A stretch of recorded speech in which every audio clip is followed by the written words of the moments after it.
Donc, bonjour à tous, dans cette vidéo on va corriger ensemble l'exercice 7 qui s'appelle échauffement isochore d'un mélange diphasé. Donc on vous explique que dans cet exercice on part d'une enceinte de volume 1 litre et que dans cette enceinte on a 0,6 g de vapeur et un peu de liquide au fond avec 0,4 g de liquide. Qu'on est à la température T égale 373 Kelvin. Qu'à cette température, la pression, évidemment, c'est la pression de vapeur saturante, puisqu'on est à l'équilibre diphasé, et on vous dit qu'elle vaut 1,01 bar.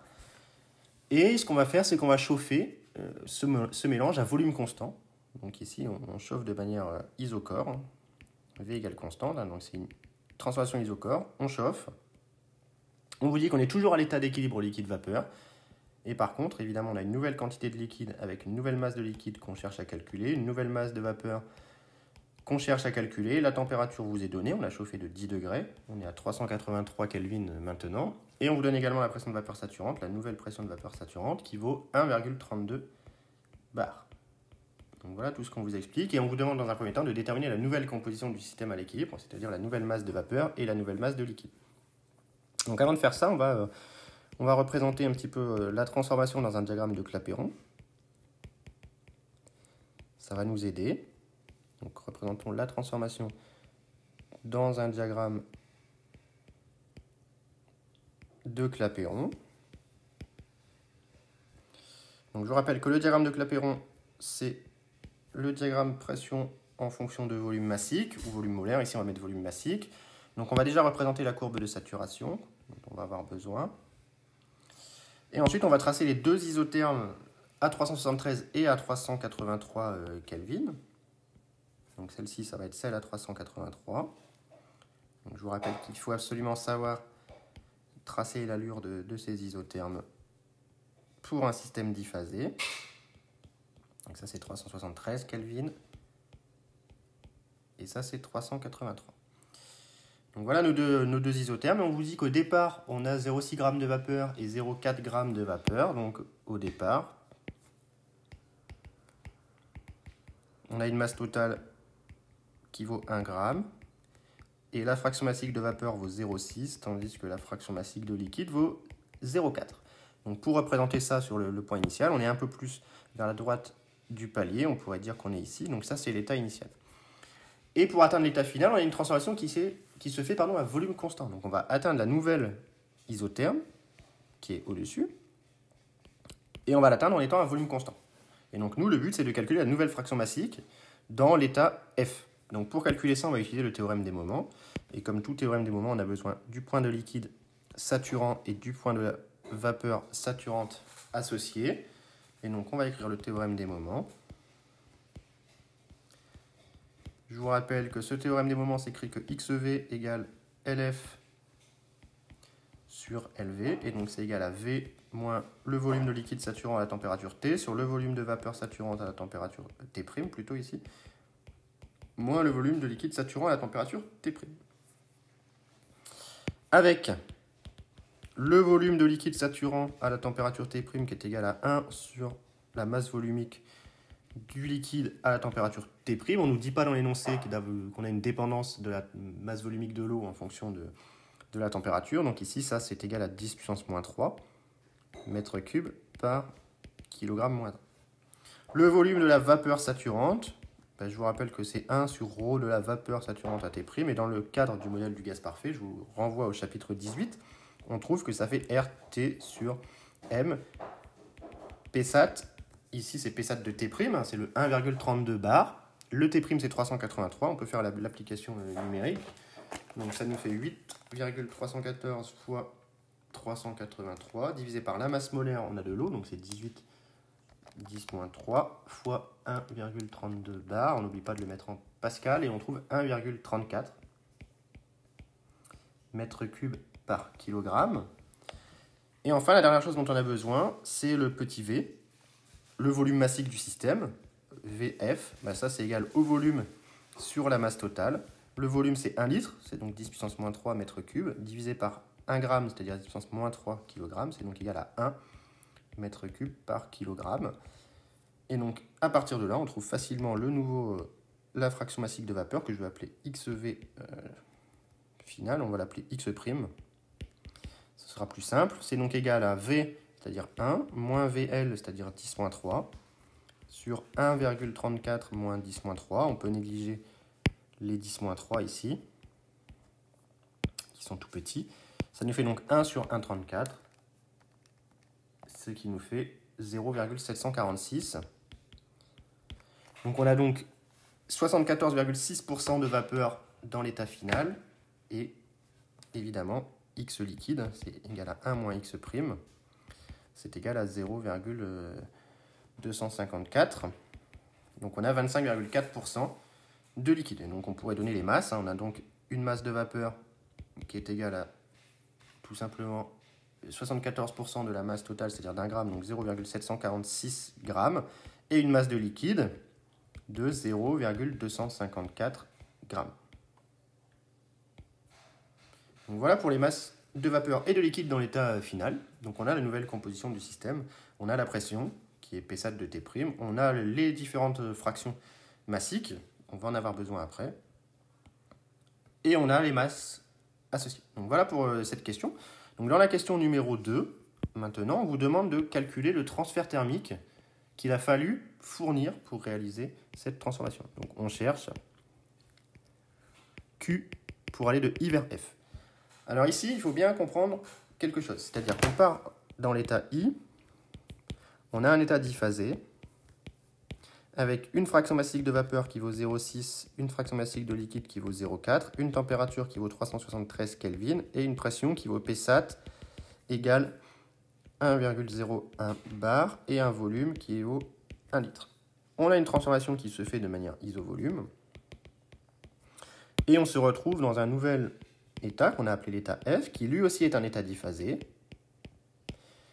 avec la nouvelle fraction massique qu'on vient de calculer qui est 0,746 en vapeur et qui est 0,254 en liquide, une température qui est maintenant de 383 Kelvin, et une nouvelle pression de vapeur saturante qui vaut 1,32 bar, et le volume qui n'a pas changé, puisque c'est une transformation isochore. Donc voilà nos deux états, et on nous demande de calculer Q. Alors évidemment, je ne vais pas pouvoir calculer Q directement. Pourquoi? Parce que ici, j'ai à la fois la fraction massique de vapeur qui va changer et à la fois la température qui va changer. Or, les seules choses que je sais calculer, ce sont lorsqu'on a un changement de température mais pas de changement de fraction massique, c'est-à-dire qu'on est dans un système qui est monophasé, ou alors que j'ai un changement de fraction massique, c'est-à-dire que je suis sur un changement d'état, mais dans ce cas-là, je ne change pas la température. Donc ici, il va falloir décomposer un petit peu notre chemin pour résoudre le problème. Avant toute chose, il va falloir savoir si on décompose en enthalpie ou en énergie interne. Donc ici, la transformation est à volume constant.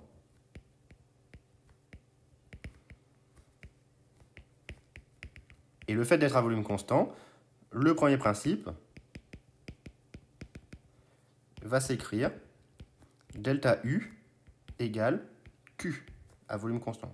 Car delta E macro égale 0, on ne nous parle pas d'une variation d'énergie macroscopique de l'enceinte. Et W égale 0, ça c'est isovolume. Donc ce qu'on doit calculer, finalement, le QIF, il est égal au delta U IF, c'est-à-dire UF moins UI. Donc il faut qu'on calcule l'énergie interne au point F et l'énergie interne au point I et faire la différence des deux et on aura gagné. Donc ici, ce qu'on va faire, c'est que comme U est une fonction d'état,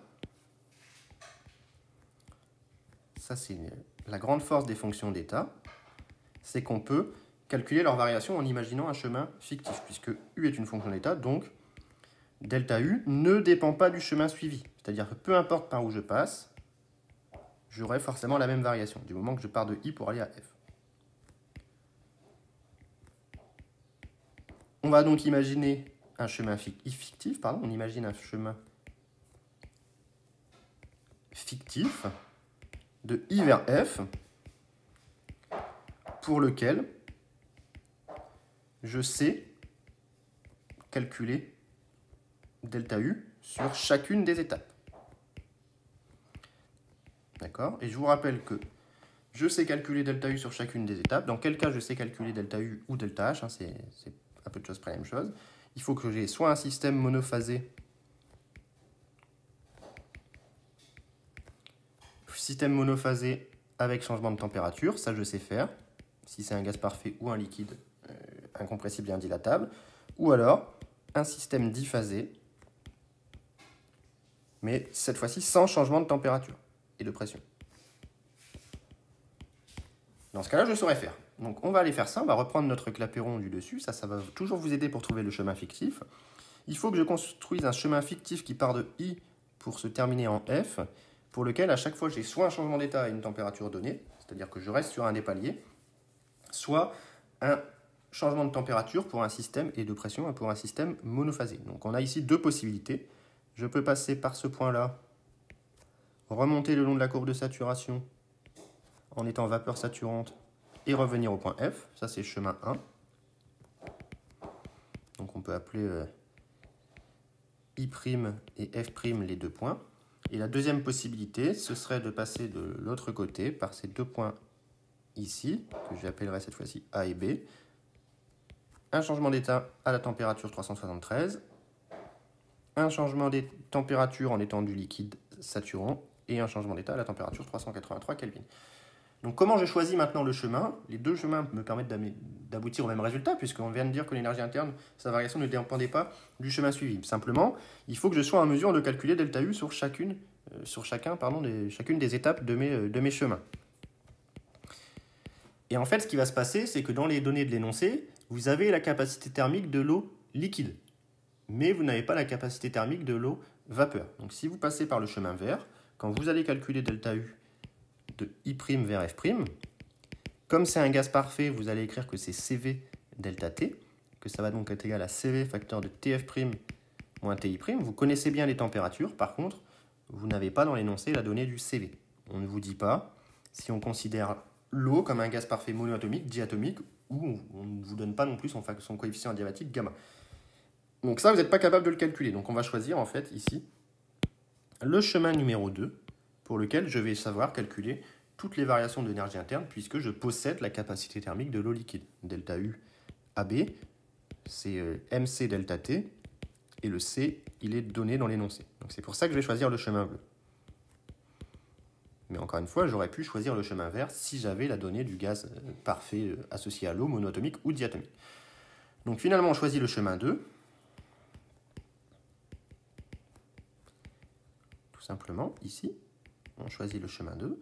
Et donc, ΔU pour aller de I vers F, eh bien on l'a coupé en 3. C'est ΔU pour aller de I vers A, plus ΔU pour aller de A vers B, plus ΔU pour aller de B vers F.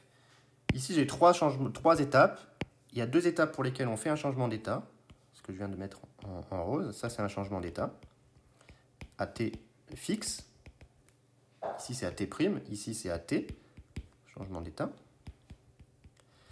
Et j'ai une autre étape qui est une étape de changement de température et de pression en étant monophasé, en étant liquide.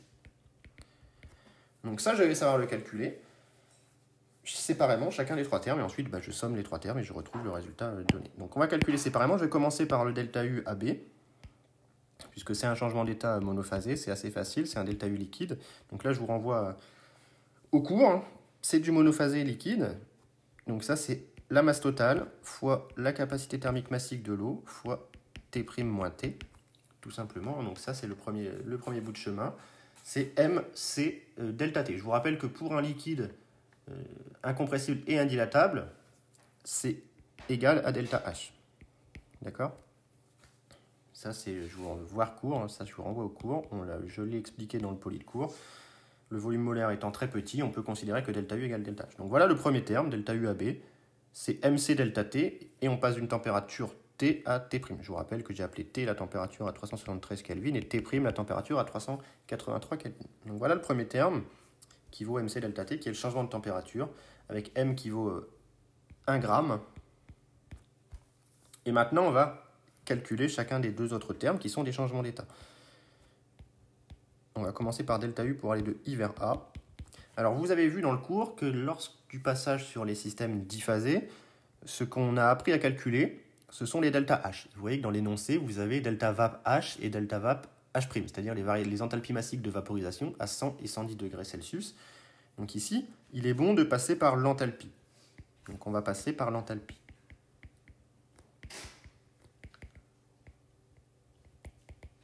D'accord? On sait que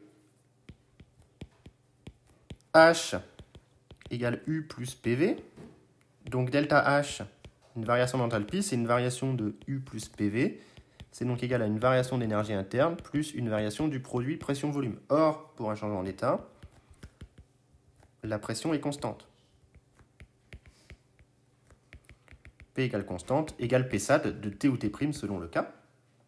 Et donc on a déduit que delta H est égal à delta U plus Psat delta V. Et donc de ça, j'en déduis que la première variation que je cherche, c'est-à-dire delta U IA, c'est égal à delta H IA moins Psat de T delta V, c'est-à-dire delta H IA moins Psat de T, facteur de VA moins VI. VI, on le connaît, c'est le volume initial, c'est 1 litre. VA, c'est le volume du liquide saturant, on peut le connaître aussi. On va le calculer tout à l'heure. Et maintenant, il nous reste à calculer delta H entre I et A. Et donc, on va calculer ça séparément. On a delta H pour aller de I vers A qui par définition est égal à HA moins HI. HA, c'est égal à la masse totale fois H massique. Et pareil pour HI, donc on se retrouve avec HA moins HI. De plus, on utilise la formule qu'il faut reconnaître par cœur, qui est que HA est égal à XA, H vapeur de T, plus 1 moins XA, H liquide de T, où XA est la fraction massique de vapeur au point A, et HI est égal à XI, HV de T, plus 1 moins XI, HL de T. Alors attention à ne pas tout confondre, HV et HL sont les enthalpies massiques de la vapeur saturante et du liquide saturant à la température T. XA est la fraction massique de vapeur dans l'état A. XI est la fraction massique de vapeur dans l'état I. Et on a XA, c'est la fraction massique de vapeur dans l'état de liquide saturant. D'accord? Donc XA, c'est égal à 0. D'accord? On n'a pas de vapeur dans l'état de liquide saturant. XI, c'est égal à 0,6.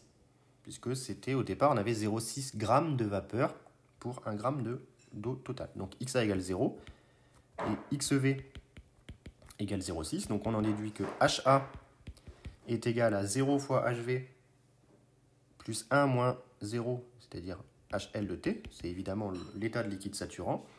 Et HI, c'est égal à 0,6 HV de T plus 1 moins 0,6. Ça, c'était XI. C'est-à-dire 0... Pardon, je vais laisser XI pour l'instant. Donc, on va laisser XI HV plus 1 moins XI. On remplacera par les valeurs numériques à la fin. HL de T. Et donc, nous, on a besoin de calculer HA moins HI. HA moins HI, c'est égal à HL de T moins XI HV plus 1 moins XI HL. Et donc on a HL moins, on va factoriser par XI dans la parenthèse. XI facteur de HV de T moins HL de T plus HL de T. Et donc les HL de T vont se soustraire. Et il va nous rester ici que c'est simplement égal à moins XI. Et HV moins HL, par définition, c'est l'enthalpie massique de vaporisation à la température T.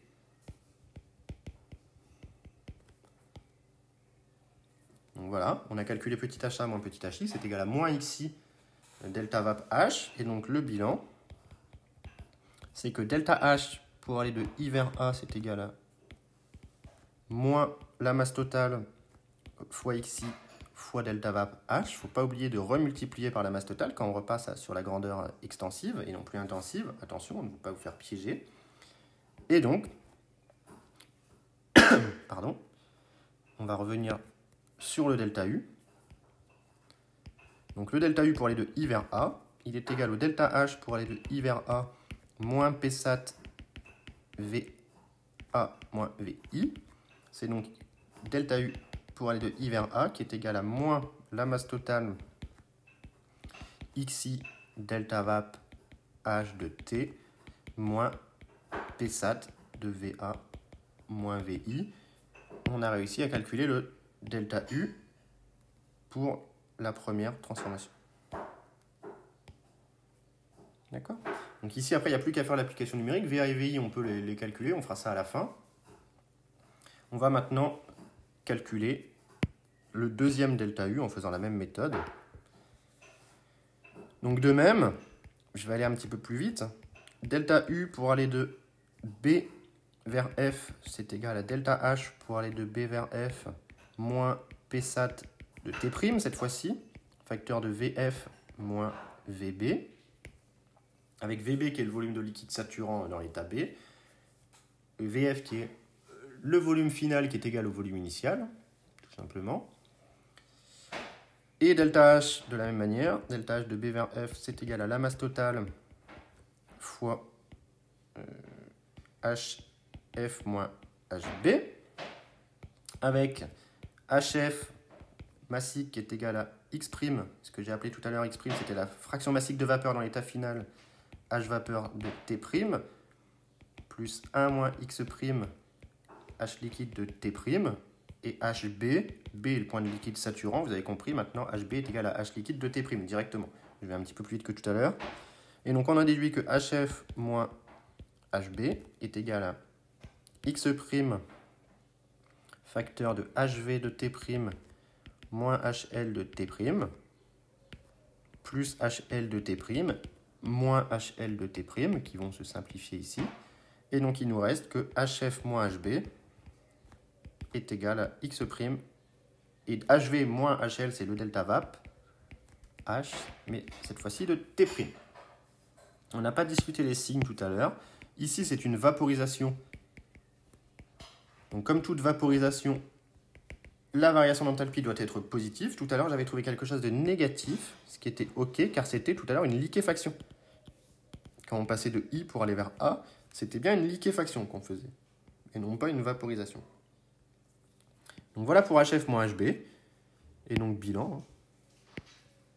Le bilan de tout ça, c'est que delta U pour aller de B vers F, c'est égal à delta H pour aller de B vers F. Attention, c'est le delta grand H. On n'oublie pas de remultiplier par la masse totale. C'est donc masse totale fois X' fois delta vap H de T' moins P sat de T', facteur de VF moins VB. Donc voilà pour le deuxième. Et donc au final, bilan. Le Q qu'on cherchait est égal à delta U pour aller de I vers F. C'est donc égal à delta U pour aller de I vers A plus delta U pour aller de A vers V plus delta U pour aller de B vers F. Donc Q à volume constant est égal à delta U pour aller de I vers A. On a vu que c'était masse totale, on l'a au-dessus, moins masse totale fois la fraction massique en I fois delta vap H de T moins P sat de T facteur de VA moins VI. Ça, c'est le premier. Donc ce terme-là, c'est ce terme-là. Le deuxième, on a vu que c'était plus M petit c facteur de T' moins T. Donc ça, c'est le deuxième terme ici. Et enfin, le troisième terme, on a vu que c'était plus masse totale X' delta vap H de T' moins P sat de T' facteur de VF moins VB. Donc ça, c'est le dernier terme.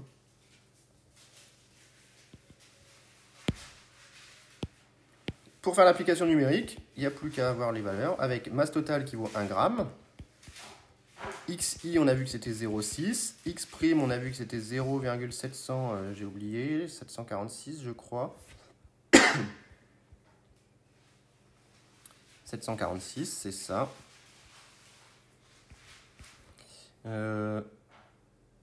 on a ça. Delta VAP sont donnés dans les énoncés. VA, c'est égal à volume de liquide au point A.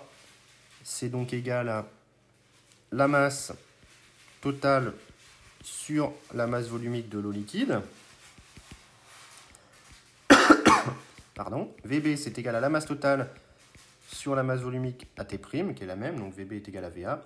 VI est égal à VF est égal à 1 litre. Et les PSAT sont donnés dans l'énoncé. Donc on a tout ce qu'il nous faut pour faire l'application numérique que je vous laisse faire chez vous. Moi, je l'ai fait et j'ai trouvé 318 joules. Donc, je vous laisserai bien vérifier que vous trouvez comme moi, sinon vous me posez les questions que vous avez. Donc, j'espère que cette correction était claire. C'est un exercice qui est assez difficile. Il faut penser à décomposer en un chemin fictif, bien trouver les bonnes étapes, bien calculer à chaque fois les variations d'enthalpie correspondantes. Donc, comme d'habitude, si vous avez des questions, n'hésitez pas à me les poser. J'espère que c'était clair et je vous souhaite une bonne journée.